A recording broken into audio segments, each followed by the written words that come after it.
Kita nanti dari ujung Jawa di sebelah barat sampai ujung timur di Jawa Timur, jadi semuanya akan tersambung.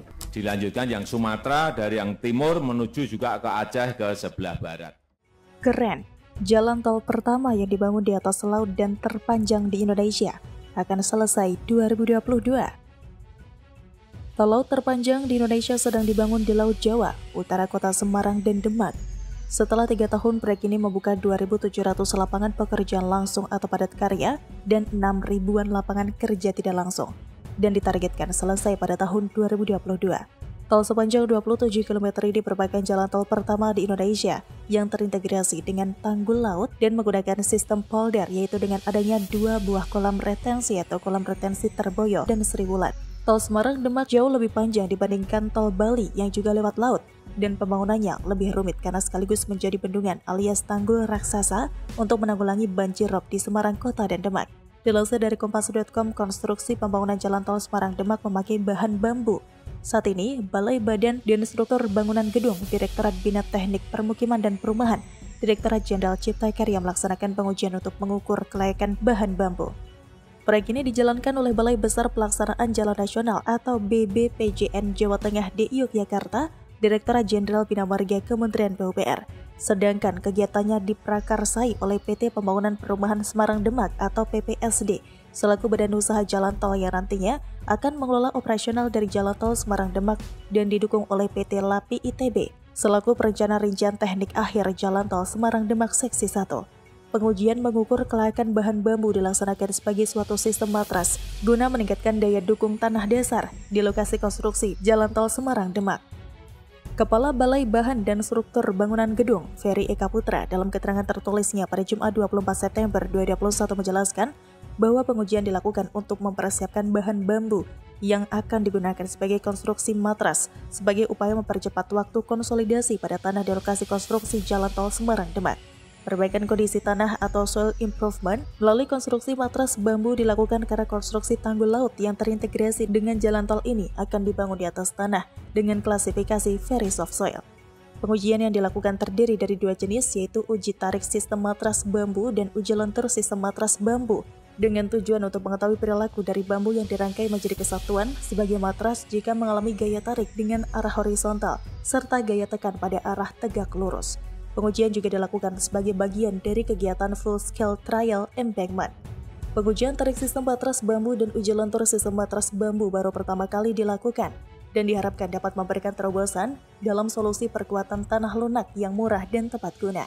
Dengan mempertimbangkan suasana pandemi COVID-19, kegiatan pengujian dilakukan dengan menerapkan protokol kesehatan yang sangat ketat dan juga disediakan fasilitas penyaksian pengujian secara virtual atau live streaming.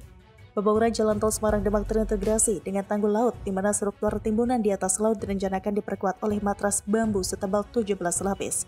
Selain sistem matras bambu, penguatan kondisi tanah dilakukan juga dengan cara pemasangan material pengalir vertikal prafabrikasi atau PVD, serta melaksanakan pembebanan menggunakan material pasir laut yang diambil menggunakan alat trailing suction hopping dredger atau TSHD. Kepala BBPJN Jawa Tengah di Yogyakarta, Satrio Sugeng Praitno mengatakan, metode-metode tersebut tentunya diharapkan tidak hanya akan memberikan konstruksi tanggul laut terintegrasi dengan jalan tol yang efisien dari segi biaya, namun juga dapat menyediakan infrastruktur yang handal dan berkesinambungan di masa yang akan datang.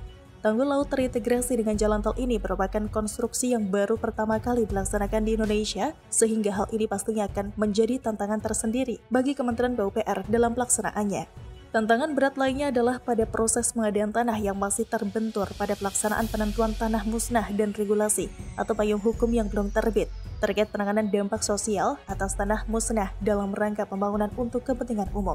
Satrio menjelaskan dengan melaksanakan koordinasi insentif dengan semua pemangku kepentingan baik internal maupun eksternal, pihaknya optimistis dapat mengatasi tantangan-tantangan tersebut sehingga jalan tol Semarang-Demak dapat terwujud sesuai dengan kaidah-kaidah teknis dan aturan-aturan yang berlaku.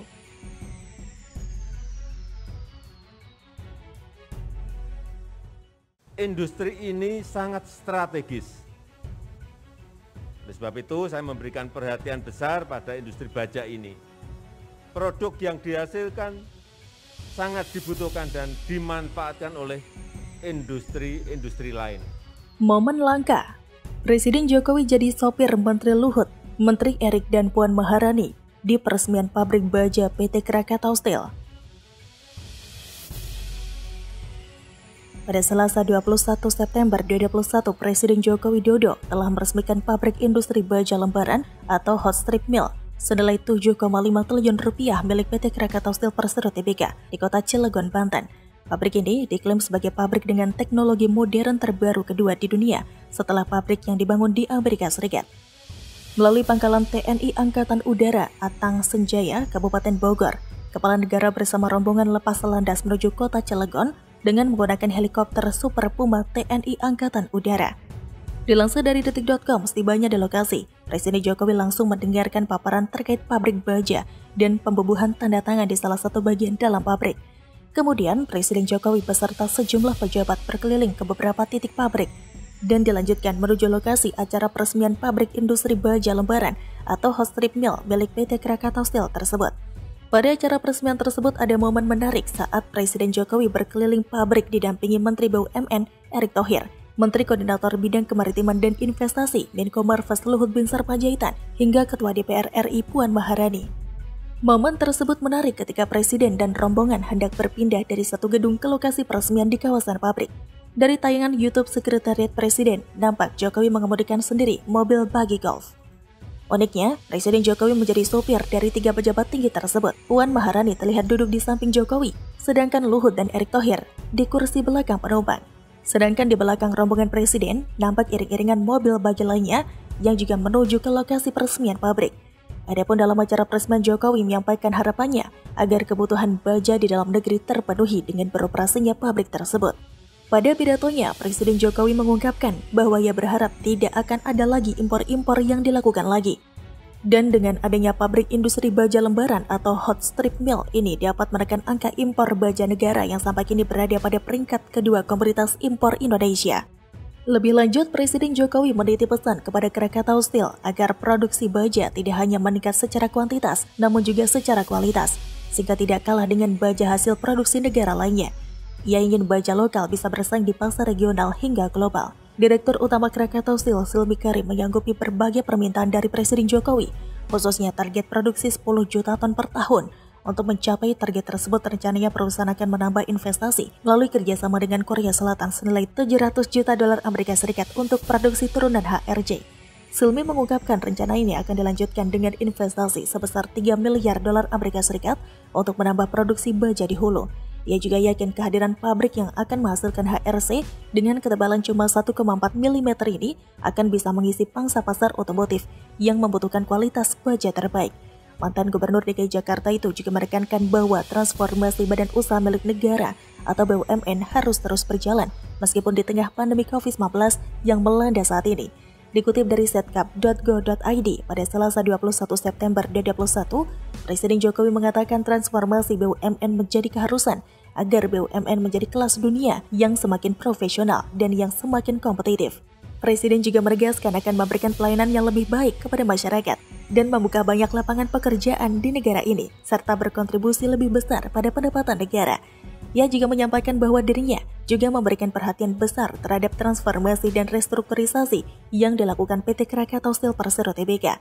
Perhatian ini diberikan karena PT Krakatau Steel sebelumnya mengalami penurunan, namun seiring berjalannya waktu, kini PT Krakatau Steel sudah semakin baik. Produksinya pun juga semakin lancar dan industri ini sangat strategis. Presiden menambahkan produk baja yang dihasilkan oleh PT Krakatau Steel sangat dibutuhkan untuk penggunaan di dalam negeri. Selama 5 tahun terakhir, kebutuhan baja Indonesia meningkat hingga 40% yang dipicu oleh pembangunan infrastruktur yang dilakukan serta kebutuhan untuk industri lainnya, terutama industri otomotif. Melihat besarnya kebutuhan ini, Presiden Jokowi tidak ingin suplai baja hanya mengandalkan produk luar negeri. Oleh karenanya, Hot Strip Mill 2 diharapkan mampu menekan angka impor sehingga memacu pertumbuhan ekonomi Indonesia, juga bisa menghemat devisa 29 triliun rupiah per tahun.